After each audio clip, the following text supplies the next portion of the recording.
Hello everyone. Last video में हमने string के बारे में कुछ डिस्कस किया था, जिसके अंदर हमने दो कैटेगरी स्ट्रिंग की पढ़ी थी।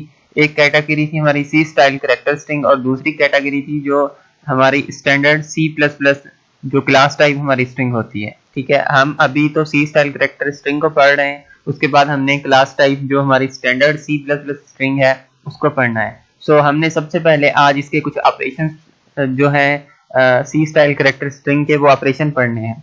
अब आपको मैं एक चीज बताता चलूं, ये ऑपरेशन हम इसलिए पढ़ रहे हैं, यही ऑपरेशन हमने जो हमारी standard C plus plus class type की स्ट्रिंग है उसमें परफॉर्म करने हैं। तो हमने ये कंक्लूजन करना है कि ये जो ऑपरेशन है वो जो स्टैंडर्ड सी प्लस प्लस की स्ट्रिंग है उससे कैसे डिफरेंट है। ठीक है, और जब हम उसमें करेंगे तो आप समझे, आपको पता लगेगा कि ये कितना आसान है स्टैंडर्ड सी प्लस प्लस की स्ट्रिंग में, और अगर हम सी स्टाइल से करेंगे तो आपको पता लगेगा कि ये उससे कितना डिफरेंट है। सो आइए हम कुछ ऑपरेशन परफॉर्म करते हैं। सो सबसे पहले हमारा ऑपरेशन है strcpy। strcpy का मतलब होता है कि स्ट्रिंग कॉपी करना। ठीक है ना, स्ट्रिंग कॉपी। इसके अंदर हमारी ये s1 एक स्ट्रिंग है और s2 भी एक स्ट्रिंग है। अब जो s1 स्ट्रिंग है ये हमारा होता है डेस्टिनेशन। ठीक है, ये हमारी होती है डेस्टिनेशन, और जो हमारी सेकंड हमारा जो आर्गुमेंट होता है वो होता है सोर्स। ठीक है, अब देखें ये जो हमारा सोर्स होता है इससे हमारी डेस्टिनेशन यानी इससे जो स्ट्रिंग कॉपी होनी है वो डेस्टिनेशन पे जानी है। यानी कि जो फर्स्ट हम आर्गुमेंट लिखेंगे, जो फर्स्ट स्ट्रिंग लिखेंगे उसके अंदर हमारी स्ट्रिंग कॉपी होगी, और जो उसके बाद हमने लिखना है उसकी स्ट्रिंग ने कॉपी होना है। ठीक है, यानी कि सोर्स हमारा सेकंड वाला होगा और डेस्टिनेशन हमारी फर्स्ट वाली होगी। तो आइए हम इसका एक एग्जांपल करते हैं। अब आप देखें यहाँ पे मैंने एक छोटा सा प्रोग्राम बनाया हुआ है। ये हमारी s1 स्ट्रिंग है, ठीक है, जो खाली है जिसके अंदर कुछ भी नहीं है। उसके बाद ये हमारी s2 स्ट्रिंग है, ठीक है, जिसके अंदर हमने this is a string store कराया हुआ है। अब हमने क्या करना है कि ये दिस इज स्ट्रिंग हमने s1 के अंदर कॉपी करना है। तो हम क्या करेंगे, strcpy फंक्शन का यूज करेंगे। हमने s2 की स्ट्रिंग को s1 में कॉपी करना है, तो s2 को हमने बाद में लिखना है, सबसे पहले हमने s1 को लिखना है, यानी कि जिसके अंदर हमने कॉपी करना है। तो S1 हमारा सबसे पहले आएगा क्योंकि हमने कॉपी इसके अंदर करना है, और S2 हमारी सोर्स है हमारा, तो सोर्स से डेस्टिनेशन के अंदर कॉपी होनी है, तो सोर्स से डेस्टिनेशन के अंदर ये कॉपी हो जाएगी। और सी आउट हम कर रहे हैं S1 को। इस वक्त देखें S1 के अंदर कुछ भी नहीं है, जब ये फंक्शन चलेगा तो this is a string S1 के अंदर कॉपी हो जाएगा। तो हम इस प्रोग्राम को हम रन करते हैं, देखें दिस इज स्ट्रिंग हमारा प्रिंट हो रहा है। उसके बाद अब आता है ऑपरेशन हमारा कंकैटिनेशन का। कंकैटिनेशन का मतलब होता है दो स्ट्रिंग को आपस में जोड़ना, यानी कि जो हम प्लस का ऑपरेशन करते हैं वो वाला ऑपरेशन। ठीक है, सो इसके लिए हम फंक्शन का यूज करते हैं strcat। ठीक है ना, यानी कि स्ट्रिंग कंकैटिनेशन। ठीक है, सो इसके अंदर क्या होता है कि दो हमारी स्ट्रिंग होती हैं जो हम आपस में जोड़ना चाहते हैं, कंकैटिनेट करना चाहते हैं, उनको हमने एज आर्गुमेंट देना है।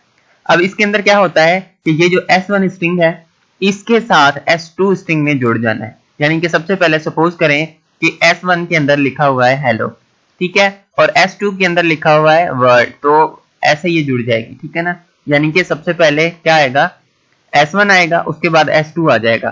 ठीक है, यानी कि जो स्ट्रिंग इस तरफ होगी, ठीक है ना, उसके लास्ट में ये दूसरी वाली स्ट्रिंग में जुड़ जाना है। अगर हम s2 को यहाँ पे लिख देते हैं s2, और s1 को हम यहाँ पे लिख देते हैं, तो कुछ ऐसा सीन होगा कि ये जो हेलो होगा वो इसके इस तरफ जुड़ेगा। ठीक है ना, क्योंकि हमने s2 को इधर लिखा हुआ है। सही है, तो ये हमारी कंकैटिनेशन है। इसका एग्जांपल करते हैं हम। तो देखें इसके अंदर हमारी दो स्ट्रिंग है, एक s1 है जिसके अंदर हमने लिखा हुआ है कि hello I am a teacher, और उसके बाद s2 है जिसके अंदर हमने लिखा हुआ है इन यूनिवर्सिटी, और हम strcat फंक्शन का यूज कर रहे हैं, यानी कि s1 के साथ s2 स्ट्रिंग में जुड़ जाना है। यानी कि हमारा जो अगर हम s1 को प्रिंट कराएंगे तो हमारा मैसेज जो प्रिंट होगा वो प्रिंट कुछ इस हिसाब से होगा कि hello I am a teacher in university. ठीक है, क्योंकि hello I am a teacher के साथ इन यूनिवर्सिटी जुड़ जाएगा। ठीक है, सो हम प्रिंट हमने किया हुआ है यहाँ पे सी आउट s1, तो हम रन करके देखते हैं इसको। ठीक है, hello I am a teacher in university, सही है। सो ये हमारी थी कंकैटिनेशन। उसके बाद हमारा ऑपरेशन आता है strlen। इसका मतलब होता है कि ये जो हमारा फंक्शन है या ये जो हमारा ऑपरेशन है वो स्ट्रिंग की लेंथ मालूम करके देता है, और जो लेंथ होती है वो हमारी इंटीजर में होती है, और ये जो हमारा फंक्शन है वो एक इंटीजर टाइप हमारा आर्ग्यूमेंट वो रिटर्न करता है। ठीक है, सो इंटीजर टाइप की एक वैल्यू होती है जो रिटर्न करता है, तो हमें इसके लिए एक इंटीजर टाइप का वेरिएबल भी चाहिए। ठीक है, और जो वेरिएबल होगा वो हमारा इंटीजर टाइप का होगा। सो जो एज आर्ग्यूमेंट जाएगा, यहाँ पे देखें फंक्शन के अंदर s1 एज आर्ग्यूमेंट जाएगा, वो हमारी स्ट्रिंग होगी। तो स्ट्रिंग को एज आर्ग्यूमेंट देना है हमने, तो ये फंक्शन इस स्ट्रिंग की लेंथ काउंट करेगा कि इसके अंदर कितने टोटल कैरेक्टर हैं, और वो कैरेक्टर ये गिन के आपको बता देगा और उस वेरिएबल के अंदर स्टोर कर देगा। ठीक है, तो आइए हम इसका एग्जाम्पल करते हैं।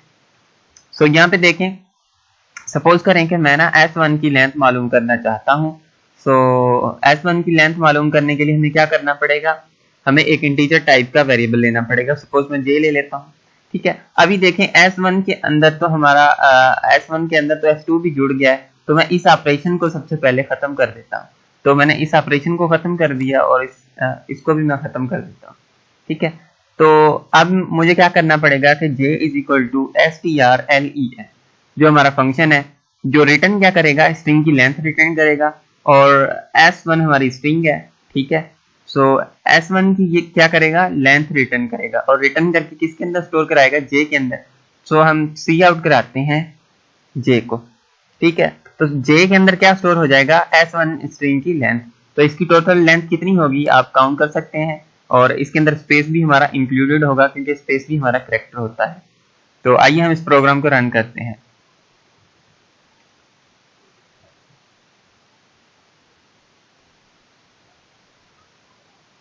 तो देखें, ये हमें लेंथ बता रहा है कि इसकी लेंथ 20 है, यानी इस स्ट्रिंग के अंदर हमारे 20 कैरेक्टर हैं। सही है, सो ये हमारा strlen फंक्शन था। अच्छा, उसके बाद हमारा strcmp यानी कि स्ट्रिंग कंपेयर का फंक्शन आता है।